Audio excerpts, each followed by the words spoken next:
So I am going to talk about all of the books that I read in May. Definitely let me know if you've read any of the books that I talk about in this video. I would love to get your feedback in the comments. I'm looking forward to that. And the first book I read in May was Warcross by Mariko. I had a good time reading this. I buddy read this with May from the channel May Bong. It was like really nice to go into this world, this fictional world, like very much like, what do you call that book again? Ready Player One. Oh, it's been a while since I've just been in a fun world like that. It feels like your imagination gets to kind of let loose a little bit, because it was giving me like a combination of like Ready Player One meets Hunger Games meets 50 Shades of Grey, but like the billionaire boyfriend thing, that aspect of it. Although there was a section in here that got a little on the more sexy side of 50 Shades of Grey in this book. So for the most part, this book was really good. I had a good time reading it, and I had a great time buddy reading with May Bong. You should definitely check out her channel. She was like really fun and really cool to buddy read with and just have a conversation about the book. For the follow-up to this book, Wildcard, I will be buddy reading with her. So I'm looking forward to that. I'm looking forward to seeing where the story goes, because the story was good. It was good. I had a good time reading this, and I'm kind of upset that it took me so long to get to it, but I'm glad I had the chance to get to it, and I think probably this is the right time for me to actually get to this book. Yeah, it deserved my undivided attention. Granted, it was the only book I read, and I read it really fast. It was really good. It was a really good read, and I'm so glad I was able to read it for Asian Pacific Islanders Heritage Month. I hope I got that right. And next up, I finished Valley of the Dolls by Jacqueline Susanne. This is something I decided to reread because one of my favorite podcasts, Book vs. Movie, they did a redo of this book where they compared the book to the movies. And this book was the reason why I found out about their show. Like, there was an ad for it on Facebook, and I was just like, I have to see how they compare the two. I decided, okay, it's been a while since I've read this. Let me reread it. Let me watch the movie again, because the movie was a fun camp ride.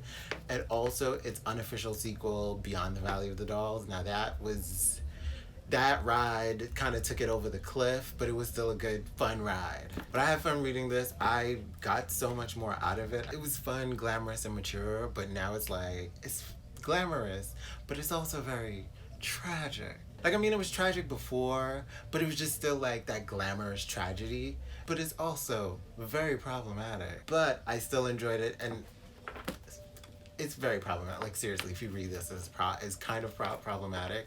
It is very much a product of its time. Despite its problematicness, I still enjoyed it a lot. It's a very character-driven novel, and it gets very, very, like, detailed about their lives and about their journeys. And I appreciated that. It's been, like, I used to love reading these long, like, character journey books where there was like a lot of drama and a lot of relationships and stuff like that, so it had that in it. And this is one of those trashy, salacious classics, and I'm glad I got to reread it again. I'm looking forward to watching the movie, and also I am looking forward to finally listening to the redo episode from Book vs. Movie, which I haven't listened to as yet because I kind of didn't want to have their thoughts kind of influence my thoughts talking about this book right now. I'm looking forward to hearing it and just kind of seeing like if a lot of what I thought about the book matches up with anything that they have to say, or if they have any other insights that I missed while reading this book. And then I also started reading Let's Go Swimming on Doomsday, which I should have started beginning of the month or something, or in the middle of the month or something, because this is a book that's for my book club. We're supposed to be reading this for May, and I have not. I started it and I'm enjoying it. I only got like a few pages in. I'm up to chapter 11. I like the writing. I like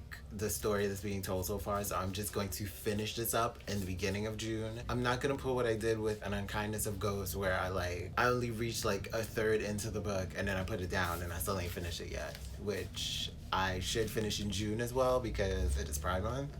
And that is a great Black science fiction book with LGBTQ plus representation. Also, I started Skim by Mariko Tamaki and Jillian Tamaki. And so far, I'm enjoying this as well. I'm liking how the story's going. It's very dark. It's kind of reminding me of Craft because it's set in like 92, 93, I think. It's very much that 90s vibe, like The Craft. Just the darker teen movies of the time. Like, it's very much kind of that. Kind of reminds me of Heather's a little bit too. Like, Heather's meets The Craft, but with like an Asian protagonist. But that's just the start. That's just kind of what it's giving me at the start. Maybe it won't be any of those things going along. It'll just, I mean, it's its own thing. I'm just looking forward to seeing where it goes. This is also a queer narrative. I think she might be sapphic. She might be a lesbian. So we will see what's going on with that. I like the art style. I don't mind it at all.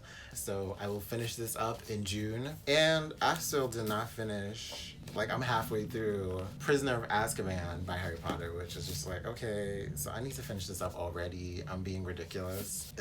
What is it? I think we're supposed to be on the 6th book in June. We were supposed to be on the 5th book in May, so I don't know what's gonna happen, man. But I'm gonna finish this up because it's not really too hard to read. And that's something I've heard from other booktubers that have read this. And that is probably like a reason why I've been spending so much time looking at other creators in the booktube community, especially like smaller booktubers, a lot of small Black booktubers. I've definitely been looking at them, and smaller booktube channels of color, but mainly Black booktubers. I've been looking at them and hearing their thoughts on different things, different books, kind of finding them, seeing how I connect with them, getting the algorithm kind of working so that I'm seeing more of their content recommended to me and suggested to me instead of like bigger content creators and instead of like non-booktube content creators, so I can get really very much invested in the community and find smaller Black booktubers and smaller content creators of color so that I'm able to support them a lot easier, a lot more often, be able to watch their videos, comment and everything. So I definitely want to spend more time watching their stuff, but I also still need to read, and I need to like mitigate and schedule myself and organize myself so that I'm able to read and also be a part of the community and communicate and connect with everyone in the community.